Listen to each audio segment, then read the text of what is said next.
Notre instructeur et maître, notre Seigneur, celui qui nous précède, peut tenir notre main dans la sienne et nous témoigner toute la sympathie dont le cœur humain est capable, tout son amour, toute sa bonté. Mais quand viennent le silence et l'obscurité, vous le perdez entièrement de vue, vous êtes seul et il ne peut pas vous aider. Non parce qu'il a perdu sa puissance, mais parce que vous avez invoqué votre grand ennemi. Par votre grand ennemi, j'entends vous-même.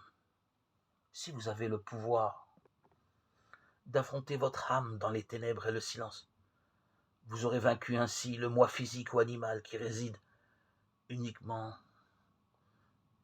dans la sensation. Cet exposé, je crains,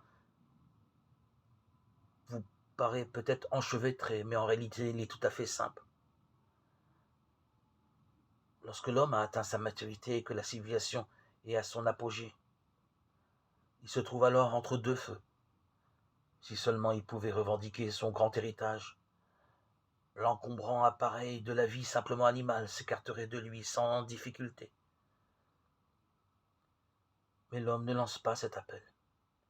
Et par suite, les races d'hommes s'épanouissent, puis languissent et meurent, et disparaissent de la surface de la terre, quelque splendide qu'en ait été la floraison. Et c'est à l'individu qu'il incombe de faire ce grand effort, de refuser d'être terrifié par sa nature supérieure, de se refuser à être tiré en arrière par son moi inférieur ou matériel.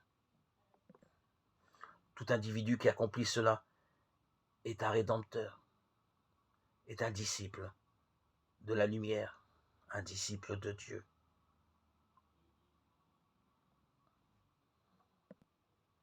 De Christ, Jésus notre Seigneur.